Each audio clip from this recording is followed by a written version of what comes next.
Ziets, Fourie is hier by my. Vriende, ons het 'n baie interessante onderwerp wat ons vandag gaan aanraak. En Ziets is ou kennis van my hier al baie lank in hierdie omgewing, Kameeldrif, die Derrepoort.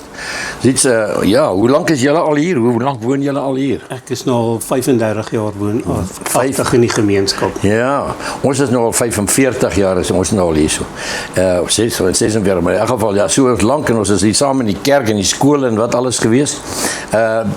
Ziets, waar kom jy vandaan? Watter area in Suid-Afrika? Oom Piet, ek is eintlik 'n inboorling daar van Mafeking, nog destyds die ou Bobotswana. Daar het ek klaar skool gemaak en na skool was ons nog verplig daai jare om diensplig te doen. So ek het my 2 jaar diensplig in die lugmag gedoen, die gimnasium, en toe later gespesialiseer as radaroperateur. Na my diensplig het ek gaan studeer argitektuur in die ou Technikon, wat nou Tshwane Universiteit van tegnologie is. Ja. En so het ek my hoërdiploma verwerf en het ek werk begin doen in die privaat sektor by Rigter Wilsnag Argitekte. Ja. Daar in 1986 rond het die ekonomie deur 'n dip gegaan, jy weet, in ons bedryfsele. Jy weet eers dat daar's 'n probleem in die ekonomie en jy weet laaster dat die ekonomie nou weer reg is. Ja. So as 'n jong man het ek vastigheid probeer kry, jy weet, ou wil huis koop en eiendom.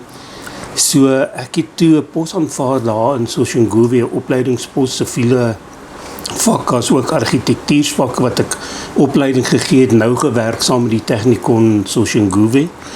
En 'n paar jaar later het ek die opleidingshoof daarvan geraak, maar toe 94 kom,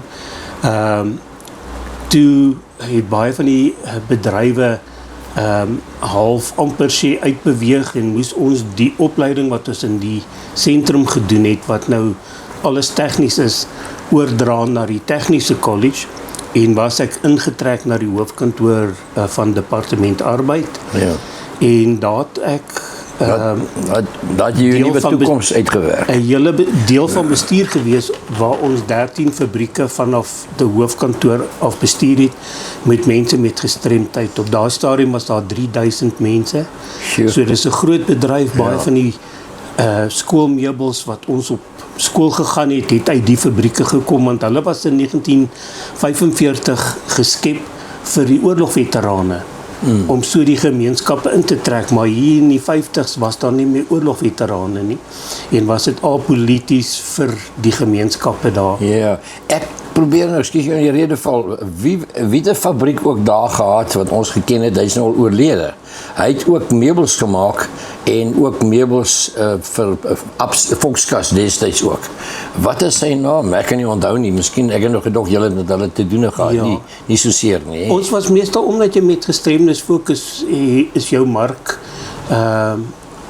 baie beperk. Jy moes werk doen wat binne die vermoëns van die werkers was, en baie keer as jy te gevorderde goed gevat het, hier het baie druk op die gestremde geplaas. So die fokus in die fabrieke was meestal tekstiel, al die linne, hospitaalbenodigdhede, dokters, klere, pasiëntklere, alles het uit die fabrieke gekom. Ja. En dan die houtwerk spesifiek was die skoolmeubels, en dan was daar gevorderde van die fabrieke het gespesialiseer ook, daar's metaalgedeeltes by aan kluise, hulle het waantjies gemaak, maar dit het baie druk op die instrukteur self geplaas wat dit moes beheer. Maar dis nou totaal anderste as wat ons vriende, Derrepoort, omgewing hierso in Kameeldrif. Ons het 'n baie interessante gesprek wat ons vandag hier gaan voer. Stop net, Frans nou maar iets sê. Frans. Vriende, vandag het ons 'n baie interessante onderwerp wat ons gaan bespreek hierso in Kameeldrif. Ons het hier vir Ziets Fourie is hier by my. Hy is al reeds baie jare lank hier 'n inwoner, en hy het 'n baie interessante onderwerp en ook geskiedenis. Ek gaan nou vinnig vra, Ziets, vertel my so vinnig, waar kom jy vandaan? Wat is jou aanloop tot waar jy nou vandag is? Piet, dankie vir die voorreg om hier by jou te kuier. Ja, ek is 'n inboorling daar van Mafeking omgewing. Ek het daar skool gegaan, en na skool daai jare was ons verplig om diensplig te doen, so ek het 2 jaar diensplig in die lugmag gedien, waar ek opgelei is as 'n radaroperateur. Daarna het ek gaan studeer argitektuur by die ou Technikon wat nou Tshwane Universiteit van Tegnologie is, en so het ek ook my hoërdiploma verwerf. Ek was in die privaat sektor gewees en daar in 1986 rond was die ekonomie bietjie deur 'n dip en in ons bedryf sê hulle gewoonlik goed dat jy weet eers dat daar 'n fout in die ekonomie en jy weet laaster dat dit reg is, en so was dit die geval en ek wou meer vastigheid as 'n jong man hê en so het ek opleidings pos aanvaar in Soshanguve waar ek opleiding gedoen het in argitektsvakke en siviele vakke en later het ek die opleidingshoof geraak van die sentrum. Hier in 94 was ons verplig om die sentrum meer in lyn te kry met die nuwe bedeling. Omdat dit tegnies was en het ons die college oorgesit na die tegniese college Soshanguve. Ek was ingetrek terug na hoofkantoor want dit het onder departement arbeid geval en daar het ek begin om tweede bevel van diensprodukte wat later Supported Employment Enterprise geraak het te wees en het ons die vervaardiging van meubels en tekstielware gedoen daarso met 3000 mense met gestremdheid. Ja, maar dis 'n totale verandering van jou professie, naamlik om argitek te wees, hè. Hulle sê gewoonlik voordat jy op pensioen gaan, word jy so 3 keer heropgelei in beroepe. Ja. Jy hardop na en deur bestuur. Ja, ek moes my inskool weer in tekstiele, laat jy naand soos in die Engelse woord te gebruik, 'n passion vir dit kry, jy weet jy, begin naand inleer waar dit vandaan kom en dan ook die ondersteuning. En jy weet in ons bedryf was die Weskaap vir ons 'n baie belangrike kliënt, want hulle is nou onder die DA, maar soos wat my vorige CEO gesê het, die DA koop by die ANC, maar die ANC koop nie by die DA nie. Het die ANC nie self van hulle eie fabrieke gebruik gemaak nie. Baie van die werk wat deur gestremdes gedoen is in die fabrieke was in 1945 vir oorlogveterane geskep. Word deesdae nou van China af ingevoer, wat hartseer is, die fabrieke sit sonder werk. Jy weet, jy verloor die dimensie van opleiding en kundigheid naderhand. So ja, dit was 'n probleem. Bestaan daai fabrieke nog steeds? Die fabrieke bestaan nog steeds, ja. Ek was op 'n tyd op 3 geleenthede was ek waarnemende CEO ook op die fabrieke gewees. Ja, hulle bestaan nog steeds. In 2009 het die minister in Glaghlana besluit, maar dis politieke selfmoord om die fabrieke toe te maak. En het hulle 'n turnaround strategy, maar van die werk wat gereserveer was deur Tesorie destyds, het hulle oopgemaak vir die publiek. En dis hoe die tuislande teruggekom het, want toe is daar industrie geskep en skielik moes hulle terugkom na die nasionale regering en het daar industrie swaar getrek. So ja, dit is daar maar die beskerming nie, jy weet, vanaf 2000 het die fabrieke gekompeteer met die open mark, met gestremde mense. En tans is dit nog nie heeltemal reggestel nie, die fabrieke trek swaar, beperkte werk, en soos ek sê, net die Weskaap gesondheid maak ernstig gebruik van die fabrieke. Ja, dis fantasties, ja. En toe het jy nou aangegaan en toe gaan jy op pensioen. Ja, nou is jy lekker 'n pensionaris op die oomblik, hè. Ja, ou geniet dit, maar jy weet jy het net 'n nuwe baas wat. Ja, en jyself. Jy weet, en jou vrou ook, jy weet, jy kry werk waar dit vir sê, as jy klaar is en jy kom al jou plek, so jy is nooit klaar met wat jy mee besig is. Ja. Kyk, soos hulle sê, hier kan ek, jy weet, 'n ander vriend van my het altyd gesê, sy vrou sê by die huis, en sê, hoor, hier kan ek dit, en dan wys hy teen die muur, kan sy dit wil hê, en sy wil dit vasgeslaan, hier kan ek dit, jy weet nie. Jy weet presies. Ja, so dit kan 'n storie wees. Vertel my bietjie, waar het jy nou betrokke geraak, sedert daarom nou 'n paar jaar gelede, terwyl jy nog in diens was, nie waar nie, voor jy nou pensioen gegaan het. Ja. En dis nou baie interessante dinge, dit gaan oor kanonne, waarvan ek niks weet nie, die algemene publiek hier in ons omgewing, ek wil amper sê grootendeels in Suid-Afrika weet nie waaroor dit gaan nie. Dis geskiedkundig, dit kom uit die oorlogstydperk, maar daar het baie gebeur en baie mense daarbey betrokke geraak. Daar's 'n verenigings wat gestig is daarmee. Hoe lank is die kom ons sê die kanonvereniging nou al in bestaan? En Piet, kom ek begin so waar ek met kanonne, want ek was ook self nie kundige en het ook nie, ja, ons boerseuns hou van vuurwapens en jy weet, ons het, om die Engelse terme, jy weet, as ons kuier iewers is dan net nie iemand uitdaag om 'n marksman te wees, wie kan die beste skiet. So vuurwapens is in ons harte en in ons bloed daarso. Maar ek het ook groot geword in 'n Christelike huis en gelofte daar was belangrik vir ons ook. Jy weet, dit was gehanteer as 'n Sondag. En miskien net om gelofte daar amper te praat. Ek weet nie of ons volk regtig bewus is dat ons het eintlik 3 geloftes op ons volk. En na my kennis is ons die enigste saam met die Israelies wat 'n gelofte met God gemaak het tot ons volk daar. Die eerste gelofte was die Jan van Riebeeck gelofte wat 2 jaar nadat hy in die Kaap gekom het. Hy het 6 April 1652, so op dieselfde dag 6 April 1654, het hy 'n gelofte gemaak tot die Here en gesê, maar as die Here hulle sal help om hierdie vesting of hierdie halweg huis in die Kaap te stig, daar sal hulle hierdie dag en datum. So daar's elemente wat later ook in die Bloedrivier gelofte kom. So dit was die een Jan van Riebeeck se gelofte en toe nou die Bloedrivier gelofte toe daar nood was en Pieter Retief hulle vermoor is en toe daar naand 'n hele kommando opgestel het as 'n strafkommando waar hulle naand Andries Petoors ingetrek het. En dan die derde gelofte wat op ons volk is die Parekraal gelofte. Dit het gebeur met die eerste Anglo-Boereoorlog in 1980.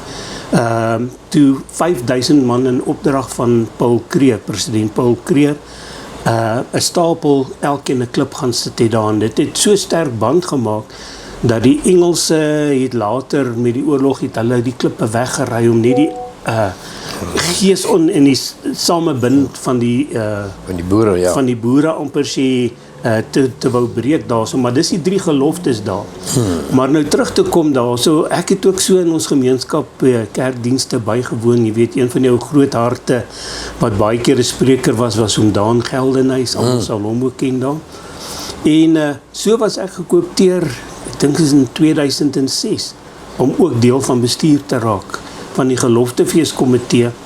Maar wat my opgeval het, ons was toe naby, jy weet wat ons sê, geloftefees in die area, die Sekoegat, Rodeplaat, Buffelsdrif gebied, was toe naby 100 jaar oud, een van die oudste terreine om Pretoria. Maar die opkoms het my nogal opgeval, dat op 'n slag was daar soos 40 mense. En dit was vir my, en as bestuur moet jy voorloop en jy moet kreatief wees. En ek het gedink, wat het my opgeval met gelofte daarin? Baie keer die blaadjie wat deurgekom het, en ek het amper so prentjies saamgebring daar vir oom Piet.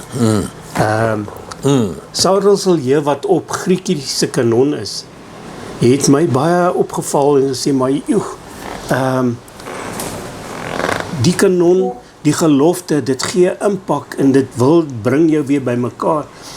En so het ek begin om onderstel te kry. Ek het 'n kanonloop gemaak, maar ek het toe nou nie 'n gietery nie. Ek kan met houtwerk daarso, en so het ek 'n houtkanon gedraai. En ons het op die kanon gesit en ek het redelik met verf en klei rondgespeel binnekant, laat hy naand redelik solied geklink en gelyk het so op stuk yster daar, en ons het die kanon gebruik waar ons predikant dan in die vertrek waar ons die gelofte gehad het, op die kanon geklim het en dan die gelofte afgelê het, en dit het nogal impak. Die mense het begin bywoon daar. Op een van die geleenthede, my buurman, generaal George Meyering, Ja. het hy na die kanon toe gestap en hy het so teen die loop geklop en hy het my gevra, nou waar het jy die loop gegiet? Ek sê vir hom, George, dis 'n houtloop hierdie, en hy kon dit nie glo nie, so ek het hom in Solita omgemaak. Ja. Maar jy weet, die Here bring goed op 'n ou se pad, en so het ek betrokke geraak en iewers uitgekom by Johan Greiling, wat tans ons president of ons voorsitter van die ZR Kanoniersvereniging is, en hy het op daai stadium ook oor sy hart gekry om Griekie kanonne te bou wat na in die boere hart als is, en hy het 5 lope gegiet. 3 van die lope was reguit gewees en 2 van hulle was maar nou van die proef gewees wat nou skeef is daar, maar so het ek een van die lope bekom en ook gebruik en ook gemonteer op die onderstel wat ek gehad het daar. Nou die kanonne het ons baie keer opgebou van ou hout, ou sliepers wat jy sny, wiele, ou wiele, sodat dit autentiek is. Jy weet, baie keer die ons gewonder of dit die regte Griekie is, en die vraag was, en jy die geskiedenis gegee, waar is regte Griekie, wat nou tans in die Sinotaafsaal by die Voortrekke Monument is dit die oorspronklike Griekie daar? Die oorspronklike. Waar was die Griekie die eerste keer gebruik?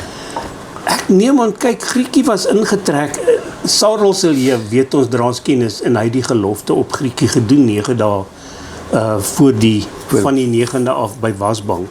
So dis waar Griekie haar bekendheid, hulle het maar saamgebring. Met die oorlog self daarso was daar 'n tweede kanon, Weeskind, wat ons oor kan gesels ook daarso, wat 'n koperkanon was van Andries Petoor self. Dit was sy eie besitting wat hy saamgebring is toe hy aangevra is om die boere te kom help daarso. Maar ons sit nou so met die kanon en dit was aangewend, jy weet, uit jou bekwaam, jy het jou op daai stadium met ons nuwe wetgewing van ons vuurwapens en kruit en swartkruit wat 'n plofstof is. So ons moes ons bekwaam om swartkruit bevoegdheidssertifikate te kry, en dan moes jy ook aan 'n vereniging behoort het, en dit was beperk. Ek bedoel, daar tans nou 'n hele paar verenigings vir die swartkruit, die Meesters Kanonvereniging na in die Kaap, die Miniatuur Kanonvereniging in Pretoria, maar op daai stadium het ek en Johan Greiling, wat 'n geweersmid is, hy's in Witbank, met ons gevoel, maar luister, ons moet die ZR Kanoniersvereniging stig, en as jy vir ons sê, watter dag het ons het nie die datum opgesit nie, maar hier is die sertifikaat wat ons die ZR mee O ja, eendrag maak mag. Eendrag maak mag. Johan het vreeslik sentiment onder die ou vuurkleur, so baie van die goeders het in daai rigting getrek, so hy was die slagaar met baie van die sentimente daar. So ja, so het ons dan die ZR Kanoniers gestig, wat ons dan later ook opleiding modules gekry het. Die SAP het ons kom evalueer, en op 'n punt het hulle ons gebruik daarso om demonstrasie te van kanonveiligheid, en het ons ook dit so ver gevat, want deel van ons oogmerke is om jong kanoniers op te lei, jy weet, om ou geskiedkundige kanonne te restoreer, as ook om replikas te maak van Griekie kanon, en dit op gelofte terreine te plaas as 'n impak vir die gemeenskap. Hoeveel het julle nou al van dit geplaas? Julle nou 'n klompie gemaak die afgelope tyd? Ons het op Luthervier, by die Voortrekke Monument en by Paardekraal, dis die 3 belangrike terreine vir ons. Daar's behoeftes vir Amajuba en die ook wat seker later aangespreek sal word, maar dis die belangrike wat eintlik die volk aan mekaar hou daarso. Daar in 2020 met COVID het Luthervier te hore gekom van my Griekie kanon, en dat dit 'n werkende kanon is, en het hulle maar uitgenooi om daarin op 16 Desember 2020 die kanon te kom afvuur daar so op Luthervier. Ek was af onder toe, en Die 15de die aand het hulle my gevra om die kanon in die laar te sit en 'n skoot uit die laar uit te skiet, en toe die volgende dag was daar 3 skote afgevuur. Die laaste skoot was met so 'n jong knapie, kaalvoet knapie wat ek saam die skoot afgevuur het, en dit gaan eintlik oor ons jeug. Maar wat toe nou agtergekom word, dat die skoot wat ek uit die laar uit geskiet het, die 15de die aand, was die eerste skoot wat weer deur 'n kanon geskiet is uit die laar uit. Daar was 10 met voorlaaiers en daar was inhuldiging van die monument by die saal bo, waar hulle kanon gebruik het, maar daar het nooit weer 'n kanon uit die laar uit geskiet nie. So dit was toe die eerste, en toe dit nou ter sprake kom, jy weet, toe voel ek in my hart te goed te sê, maar die kanon is nie met my nie, dis nou volksbesit. En het ons met die Voortrekker monument in die terrein geskakel en gesê, luister, ons gaan dit vir julle skenk. En daar in September 2021 het ons oorhandiging gedoen wat daar by die Voortrekker monument plaasgevind het. Daar was koerantberigte ook. Jy weet, ek sê altyd, dit was 'n voorblad, 'n berig gewees, groot kanon wat afgevuur word, daar was in die Beeld en die Burger. En ek sê, ek het altyd die voorblad gedeel saam met Ysmaak Schule, maar vir die beter gedeelte. So ja, nee, dis toe oorhandig daar. Nou, ons ZHR, soos ek sê, word erken en ons reik sertifikate uit. En so ook met die kanonsoorhandiging het ons 'n sertifikaat uitgereik daar.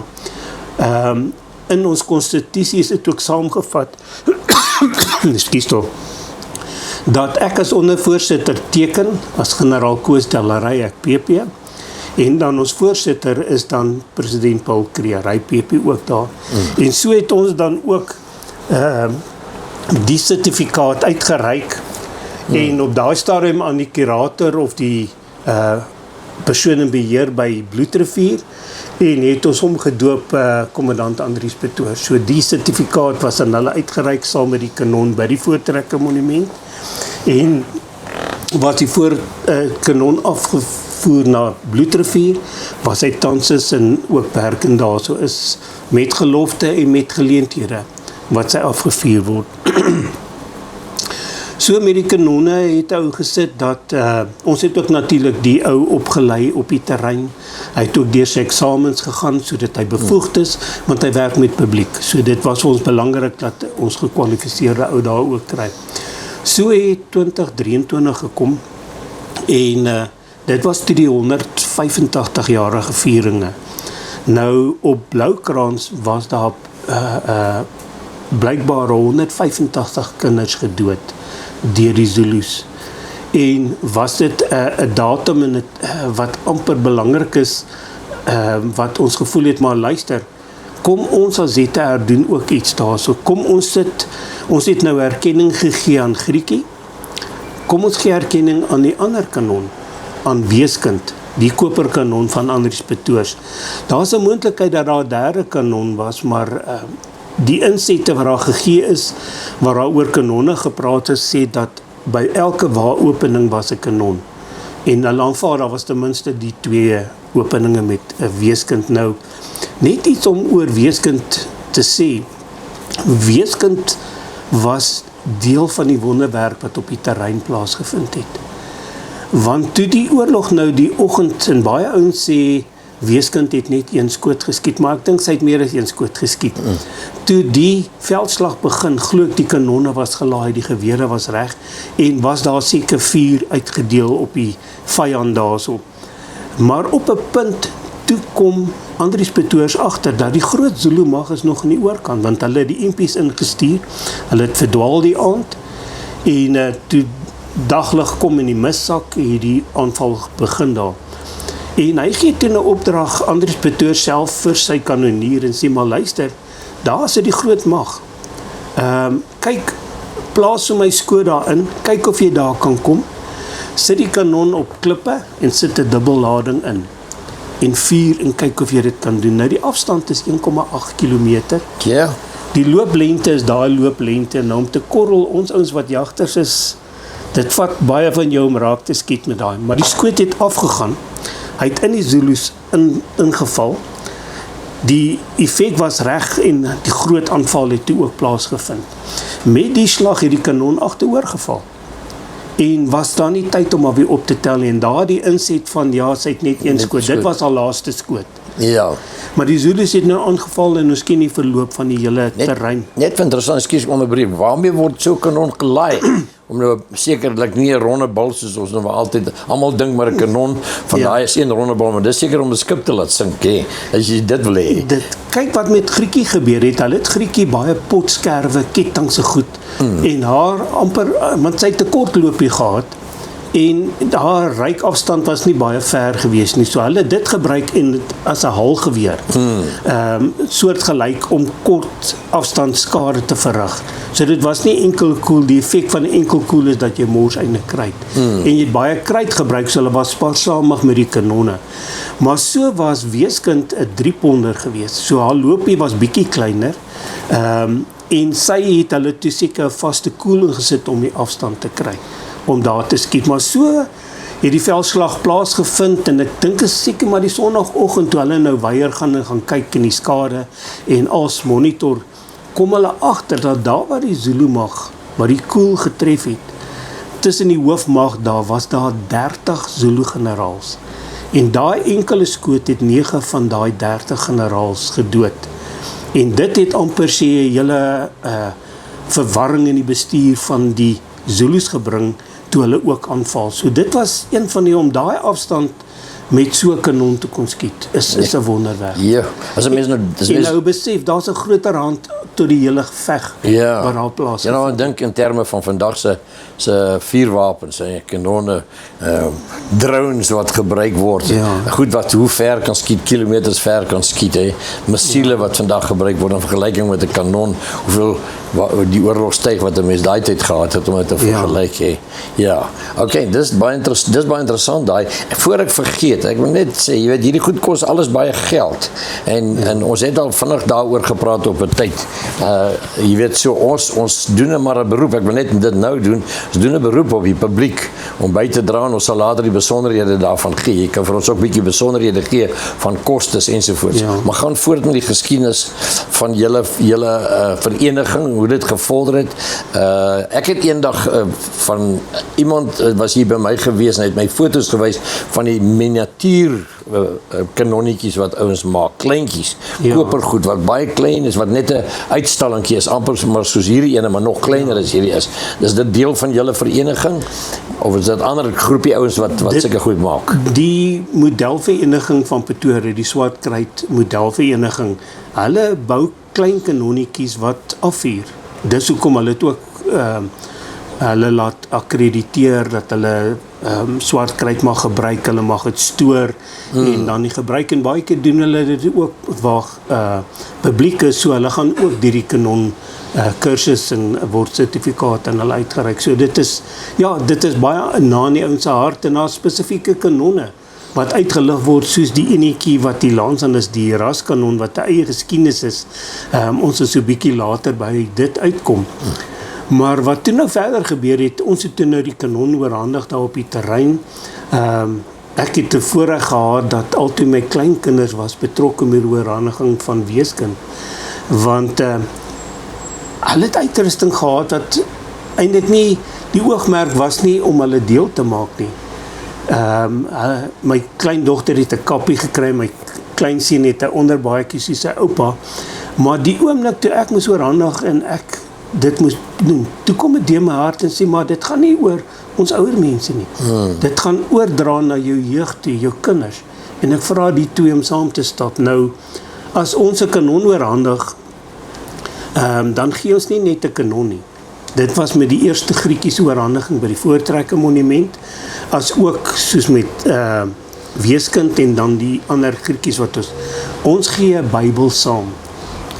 So 'n groterige Bybel wat ons saam gee, want ons moet die volle mondering gee.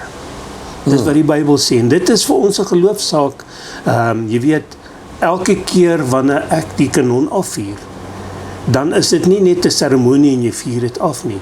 Ek betrek die laaste stukkie van die gelofte as deel daarvan, en sê ek daar, dat die eer van sy naam sal verheerlik word deur die roem en die eer van oorwinning aan hom te gee. Alle eer aan die God van Abraham, Isak en Jakob. So hy definieer watter God. Ons erken 'n lewende God. So dis vir ons 'n godsdienstsaak, dis 'n uitbreiding, en dis hoekom dit vir ons belangrik is om die terreine toe te rus. So Bloedrivier was toe nou redelik toegerus, maar toe sit dit ook later dat daar was 'n behoefte met 6 April, se gelofte wat gevier was by Paardekraal, en het hulle my uitgenooi om daar 'n skoot te kom afvuur, wat toe ook 'n eerste skoot op die terrein is. Die behoefte van 'n Griekie kanon vir daai terrein het ook daar ontstaan, en daar was baie skimpe gegooi. Nou terug, ons het nie fondse nie. Wat ons doen in samewerking met die Voortrekker Monument of die Paardekraal Komitee, is dat ons kry briewe van hulle, wat sê in samewerking met hierdie verenigings, en hulle is artikel 21 maatskappye, hulle is nie winsbejag nie. En die ZAR bou ons hierdie kanonne en vra ons, jy weet, 'n donasie om die kostes te delg. Nou, huidiglik, laas jaar was 'n duur jaar. Ons het 2 kanonne gebou en die kostes het ons hierso, ek dink, naby R48.000 gekos. Jy weet, ou sit met die giet van die lope, jy sit met die boor van die lope, jy sit met die, om het te beveilig, om die druktoetse te doen. Dan kort ons wiele, en daar het ek baie staat gemaak, as koördineerder om die projek in die gang te kry van Prof. Erik Holm. Hy spesialiseer daarin. Ou het ou hout gekry, jy moes dit opsaag. Daar's nie ouens wat die fasiliteit het nie, so dis 'n groot koördinering. Nou, verlede jaar, soos wat ek gesê het, jy weet, ou vra die publiek, ou te banknommer, en die ouens plaas dit, die Voortrekker Monument bestuur het vir ons, en ons onttrek het soos wat ons die kostes moet betaal. Nou, huidiglik dra ons nog swaar, ek dink 2 van ons dra die kostes, die voorsitter en die ondervoorsitter van die ZR Kanoniers dra redelike groot koste op hierdie stadium. Ja, nou is dit nog, dis pensioengeld wat nou ter sprake is. Dis pensioengeld wat hy sit, maar ja, ou doen dit vir die Here, en ou aanvaar, hy sal voorsien, en hy het voorsien. Met weeskind het ons dieselfde gedoen, en hy het voorsien. Net so 'n bietjie inligting oor weeskind, daar is so 90 kg koper in weeskind. Nou, ons kan die koperpryse goed gaan kyk daar, en dan is daar arbeid in, en so wiele, en die vervoer daarvan. So daar's redelik kostes betrokke. Maar so kom dit dat die behoefte toe nou by Paardekraal ook is, en die skimpe raak toe nou groot deur die jaar, verlede jaar. En toe geloftedag nader kom, toe die druk is, maar is daar 'n moontlikheid. En een van die terreine wat ons ook besef het, ons 'n kanon sal moet voorsien, is die Voortrekker Monument. Hulle sit met hulle kanon, ek dink is Sarah of Johanna is haar naam, en sy begin uitgedien raak. Dit is 'n kanon wat hulle ook iewers gekry het. En het ons beskou, maar okay, dis die 2 prioriteit terreine, wat ons ook kanonne moet sit. Nou, die goedkeuring gesê, dis haalbaar nog, maar dit was toe verlede jaar 5 November. 16 Desember is geloftedag, en die gedagte is toe, ons het in die werk gespring, Johan het gefokus op die ysterwerke, wat die gietwerk is in die loop. Ek moes vir Dix Diederiksen staalwerk, want ek is nie 'n goeie swyser nie, en so het ek ook Dr. Des Sinclair, 'n Nieu-Zeelander, wat in ons gebied 'n museum besig is om te stig,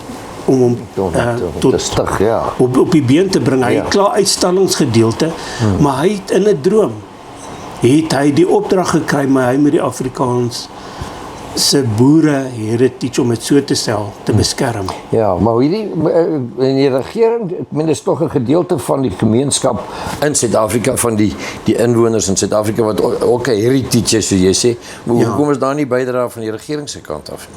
Het julle al genader? Ek dink hulle beskou dit om dit een kant te hou, en hy het politieke vrywaring ook op sy grond gekry.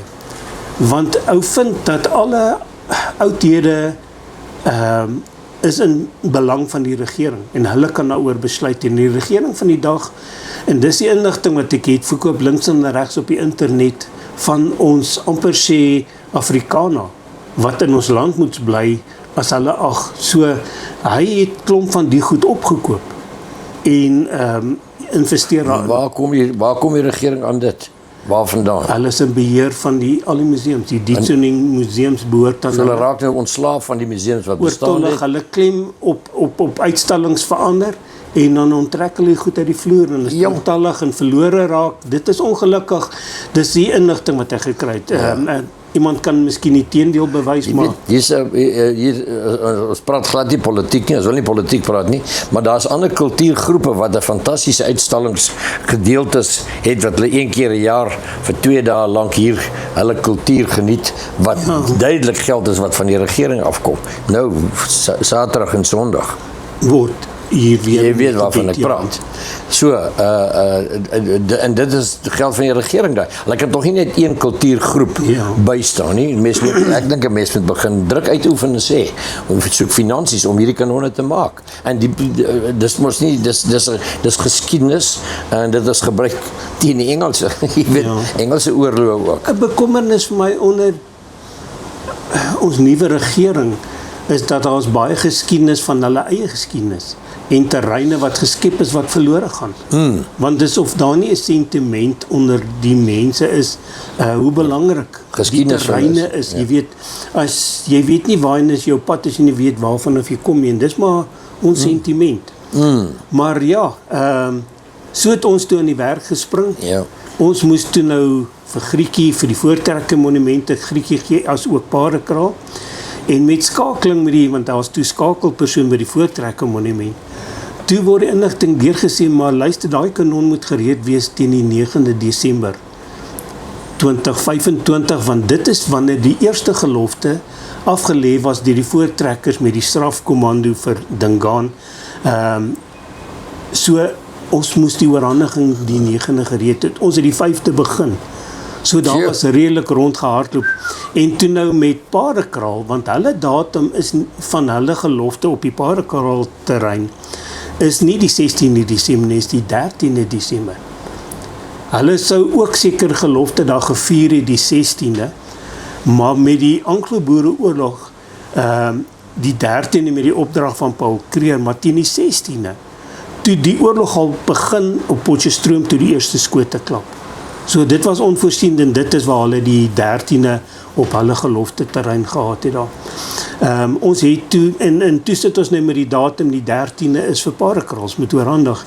En ja, die spannetjie het mooi gewerk dat mense het hulle bereid gestel. Jy weet, so sit ek het vir Dix Diederiksen, hy was ook ons, bly in ons gemeenskap, hy het die staalswyswerk gedoen.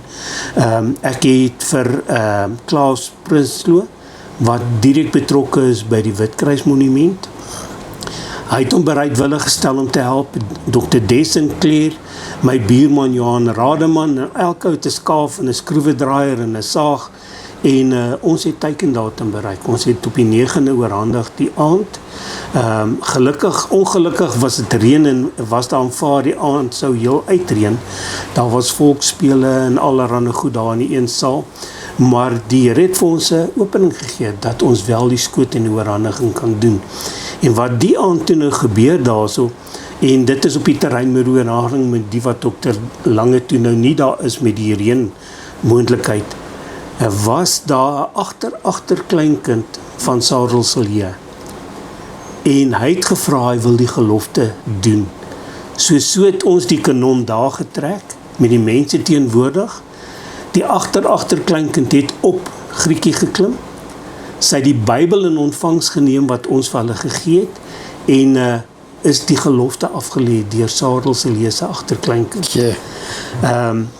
'n skoot daarnaas toe met Grietjie afgevuur om die oorhandiging te bevestig en het Sarel Silje se agterkleinkind en my kleinkind tesame het hulle die skoot waargeneem daar. Die amptelike oorhandiging was toe nou die volgende dag, wat toe nou die 10de is, 10de Desember 2025, waar Dr. Lange toe die kanon en die Bybel als in ontvangs geneem het en het ek en my kleinseun die skoot daar waargeneem. Hy is nou baie trots daarop, hè. Hy is baie trots. Hy is nou 'n junior kanonier. Jong, soos een van die ouens Klaas en een van sy berigte daar gegee dat hy raak nou veteraan, die klein mannetjie van 10. Ja. Maar nou, Ja. wat toe nou gebeur het, die 13 het ons die kanon deurgevat, die span het deurgegaan en het ons die kanon oorhandig. Daar was ook reën die dag. Ons het die kanon op 'n hoek van die terrein wat beskermde dak oorgehad het ons gesit. Ons was bietjie bang dat die klank die ore bietjie sal seermaak, so die lading het 'n bietjie laer gemaak daar. En is die skoot afgevuur en was die hele oorhandiging van die kanonne op die terreine vir ons 'n teiken wat ons bereik het daar. Nou, wat ons doen as ons die skoot afgevuur het? Ek as ook Sima Sarel Silje, want ek is nou die kanonier en wat hulle onder my toesig het daar. Elke keer dan sak ons op ons knieë en ons sê gebed en dank die Here. So het ons ook op Paardekraal met my seun, my kleinseun en ek self ook. En toe het ons hele spannetjie wat saamgewerk het, saamgekom daar. En ons het 'n gebed gedoen. Dr. Desencleer het vir ons 'n gebed gedoen en ons die Here gedank vir wat hy ons toegelaat het om te doen. En dis 'n opdrag. Dis yes. Goed wat oor die hart kom. So het ou met die kanonne die mekaar geraak. Nou ja, soos ek sê, die terrein is vir ons belangrik daar. Maar nou so sit ons ook met Grietjie. En nou praat nou oor die Anglo-Boereoorlog. Grietjie was iewers begrawe agter 'n poliestasie en ek verbeel my dis Ermelose poliestasie en toe sy weer opgegrawe en sy deel geword van die boere se slaankrag. Nou ek glo Grietjie was op Paardekraal terrein self gewees, want dit is die groep mense daar het afbeweeg na Potchefstroom toe. So Grietjie het werk gedoen op die Engelse ook. Maar wat die boere toe nou agterkom, want Grietjie is 'n klein skeepskanon. Haar reikafstand is nie baie ver nie. En baie keer het jy nou gewapende magte wat beter toegerus was as die boere, want hulle het verskillende gewere en ammunisie gebruik, so jy kon nie onder mekaar ammunisie uitruil nie. En was Grietjie ook gebruik, maar sy het nie reikafstand gehad nie. En wat toe nou gedoen is, hulle het haar baie keer swaarder gelaai om 'n verder skoot te kry, en met die het sy toe nou ook haar fabrieksneek, sy het agteroor geslaan. En op 'n punt was die voorste, om te sê die bek van die kanon, het 'n stuk uitgebreek. En die generaal en beheer was toe bekommer dat Grietjie dit nie lank gaan maak en verder bars daar. En so kry die Martinus ras en sy broer, wat woonagtig was hier by Brits, kry hulle toe die opdrag om te sê, maar luister, gaan sit vir ons 'n band op, laat ons Grietjie beskerm daar. Hulle het toe nog gegaan, suksesvol die band opgesit, en Grietjie soos wat sy in die Sinotaafsaal is, die band is tans nog steeds op haar punt daar. Maar in elk geval, en so sê die generaal toe vir hulle, maar julle het dit nou suksesvol, julle nie gaan kyk of julle vir ons 'n kanon kan bou nie. En hulle is toe nou terug, hulle het by die plaaslike hardeware winkel die nodige gekoop daar, en hulle toe nou waarbande en so bou hulle toe die eerste kanon. Sy naam was Martini, soos wat Martinus ras daar. Hy het 'n vierkantige agterblokstuk gehad, en hy het ook met waarbande het hulle hom aan mekaar gesit, so hulle die goed korter gesny om die loop te beskerm daar. En met die afvuur, toe was hulle lading te hoog, en 'n stuk het toe agteruit gebreek. Nou, baie insette word gesê is dat hulle die loop reggemaak, om toe die kanon, wat toe nou bietjie anders gelyk het as die Martini, met 'n ander drukstuk agter, wat soos hierdie kanon tans hierso lyk, het hulle toe nou gemaak, en die kanon was toe gedoop die raskanon. Nou, hier is 'n replika van die raskanon, wat latere jare gemaak is 'n klomp replikas, om fondse om 'n werklike replika, volskaal replika te doen vir die militêre eenheid. Ek dink is die meganiese komponent daarvan by die universiteit. En dit was 'n manier geskep om fondse te in vir hulle daar. Dis hierdie fantastiese stuk, ja. Ja, die belangrikheid van die kanonnegoed word beskou eintlik as die begin van krygkor. Dis die eerste plaaslik vervaardigde kanon is die raskanon wat die replika is. So dis vir ons belangrik om die goeders te weet en deur te gaan daar. Met die oorhandiging daar by Paardekraal het ons ook 'n sertifikaat gekry van hulle ter erkenning vir die oorhandiging van die kanon op Paardekraal. Griekie, ja. Nee, ek voel baie sterk daaroor. Ek dink daar moet 'n drukgroep kom en die regering moet aangespreek word om by te dra tot hierdie. Dis kultuur van ons mense wat in Suid-Afrika woon, nevermind van geskiedenis, van politiekery, dit gaan oor 'n kultuur, want daar's ander kultuurgroepe wat fondse kry van die regering. So dis 'n diskriminasie om sekere groepe by te dra. Die kos is hieraan verbonde, moet van die regering kom, daar moet 'n begroting daarvoor wees. Ek moet sê hartseer, want dit is nou tradisie om nou elke jaar te skiet op die terrein op Bloedrivier self en op die ander gelofte terreine. Verlede jaar was daar nie 'n skoot afgevuur nie. En die rede daartoe, omdat dit eintlik nou president Cyril Ramaphosa het die area besoek en eintlik net die Nkomo museum wat aan die oorkant is wat die Zulu geskiedenis vertel, het hy besoek en as gevolg van sy nabyheid kon die terrein wat omtrent 'n kilometer terug is, mag hulle nie 'n skoot afgeskiet nie. So dit was 'n hartseer. Ek weet nie of dit 'n moedswilligheid was nie. Ja. Maar daar was toe nou nie 'n skoot afgevuur nie, maar die Nkomo museum word gefinansier. Ja. Maar die terrein self, Bloedrivier as ook die Voortrekker monument kry geen finansiering. So hulle is aangewese op aktiwiteite om fondse te in en is dit vir ons ondersteuning om hulle te kan help daarso. Ja, nee, meestal moet iets aan die gang sit daarmee wat dit betref. Maar daar is so baie goed wat ons uitverloor op.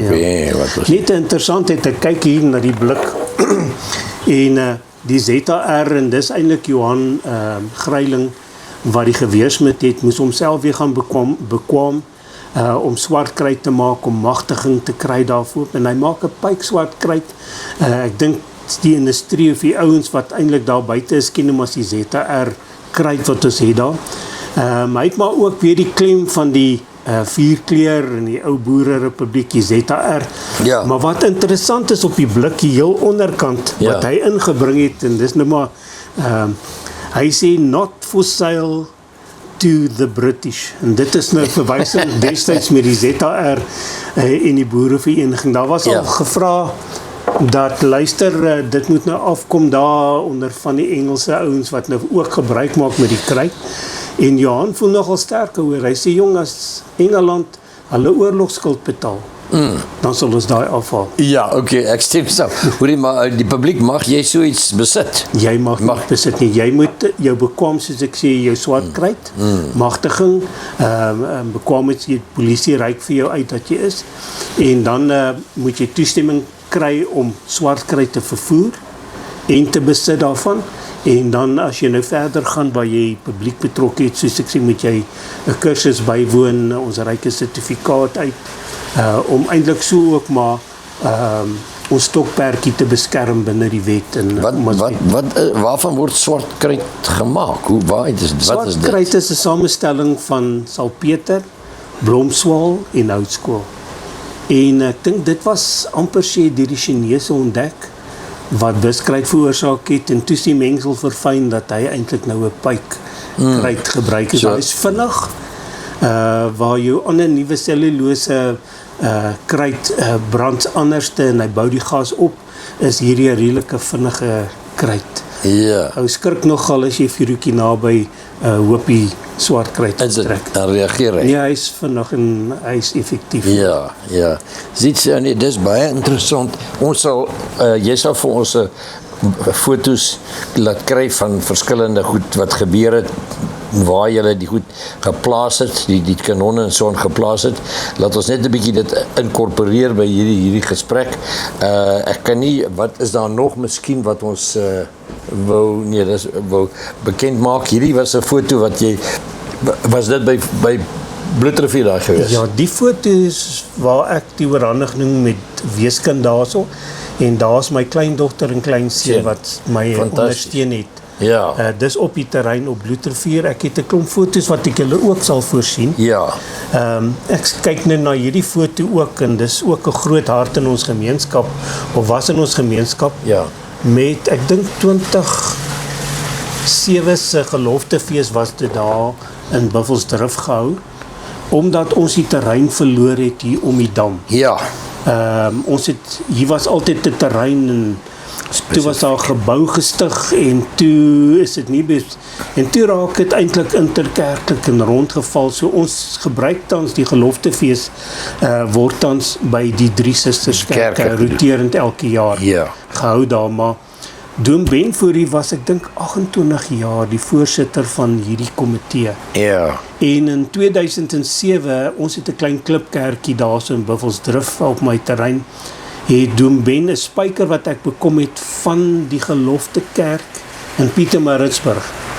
En hy het daai spyker gevat en in ons kerkie se kusyn geslaan as 'n direkte bind tussen ons daar. Ja.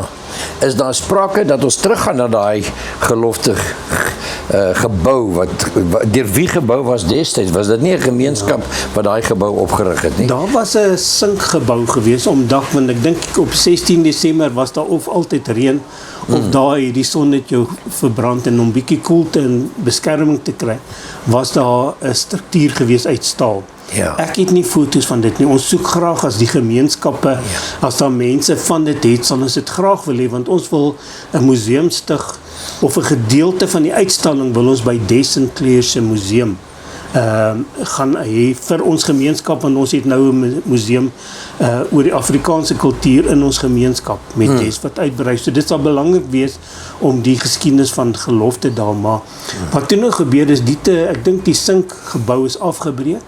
Daar's 'n ontwerpte gebou, wat 'n baie moderne gebou is, wat verskillende fasiliteite, kombuisfasiliteite, 'n verhoog is daar gewees. Ons was ook daar elke keer gewees en dit was 'n regtig 'n moderne gebou gewees, wat nou wonderlik intussen vir wat gebruik was. Die gedagte was toe die terrein nou weggeval het.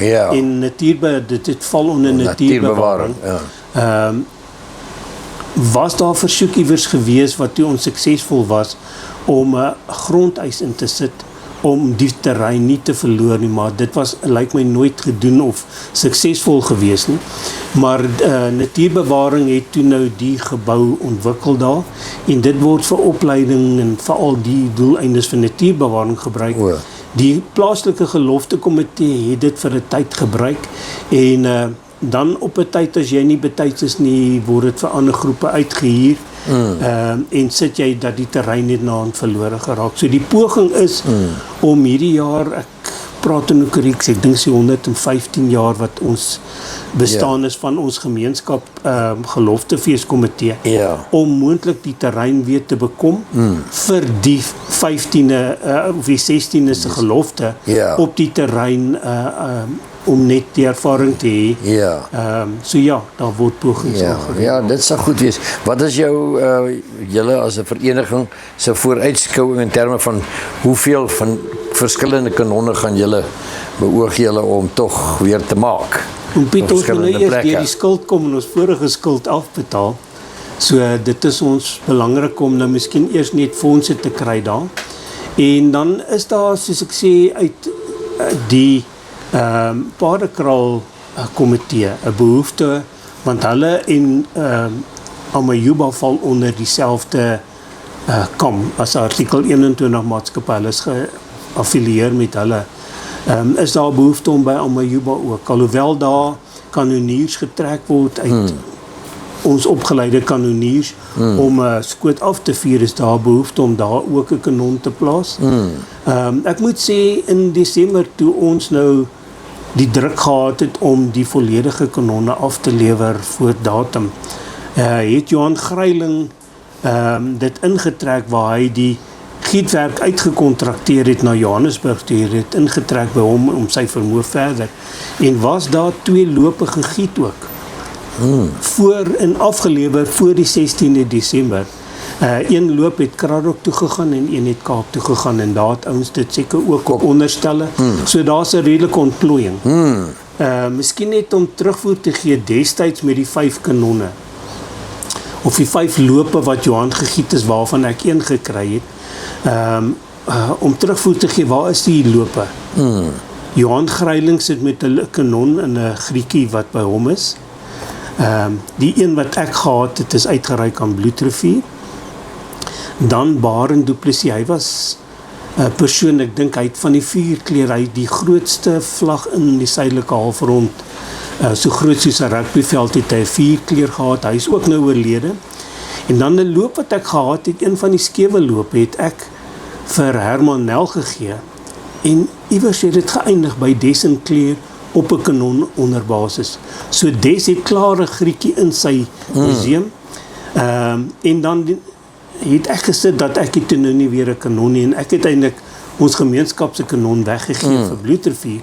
So ek het toe weer 'n onderstel gebou, en wat ons toe gedoen het, die 5de loop wat skeef was, het ons 'n dop ingesit wat die druk kan hanteer, en so dis 'n true replika van die een wat op Bloedrivier staan en die ander lope, en tans vier ons hom af. Ons het verlede jaar hom ook afgevier in ons gemeenskap hier by die hervormde kerk. En dis die toepassing daarvan. Ek het hom getyp, daai griekie, daai eerste een wat jy gehad het vir 'n tyd lank hier by my gestaan. Dit was 'n goeie aantrekking, mense het baie daarop gereageer, positief gereageer, en kyk en so voort. Ek was spyt nou toe hulle hom nou moes wegvat vir ander doeleindes, jy weet. Maar dit is die een wat tans nou in Bloedrivier is. Dit hy, Dis die een wat op Bloedrivier. Wat daar was, Wat die boompie. Nee, Ziet, baie dankie. Dit was baie insiggewend. Ek dink menige mense in hierdie omgewing, soos ek gesê het, ons podcast is 'n gedagte is om mense in hierdie omgewing te betrek by geskiedkundige, by enigiets wat interessant is. Jan Boshoff het ander dag vir ons melktert gemaak. Ek gaan nog iemand wat broodbak oor die hele ontstaan van broodbak en spesifiek die kwaliteite rondom broodbak gaan ek dan ook te kry. Maar dan moet ons vir Des en Claire moet ons vra, hy is die volgende ou dink ek, of een of ander tyd binnekort, laat ons bietjie sy museum se vordering ook bespreek, dat hy dalk vir ons iets sê, wat is sy gedagte, wanneer het hy begin daarmee, wat wil hy bereik daarmee, en dan 'n beroep doen op die mense om by te dra vir sy doeleindes. Sy museum moet eintlik 'n toerisme aantreklikheid word, definitief. Mense moet so toe kan gaan kyk wat daar aangaan, want waar anders sal ons so iets hê, as ons dit nie self doen, jy weet. Nee, wat ons, ek dink die Afrikaner is besig om sy voet in die deur te kry. Niemand gaan hom oorheers nie, en hierdie is baie interessante geskiedenis. Ons kan nog baie ander goeders ook nog byvoeg in terme van geskiedenis, maar baie dankie vir jou tyd en jou kundigheid en jou energie wat jy daarin sit, jy weet, en die geld. Ek het jou gesê, ons sal kyk na bydraes wat ons ook sal maak, dankie Ziets. Ek waardeer. Dankie. Baie dankie. Dankie vir jou hoor. Goed. Dankie. Beste. Dankie. Ek moes net maar gesê, hoor, die maak het heel wat laat. Aanduiding gegee, maar dat is ook hulle wil praat, jy verstaan. Dis ons van Soula, dis hierdie sin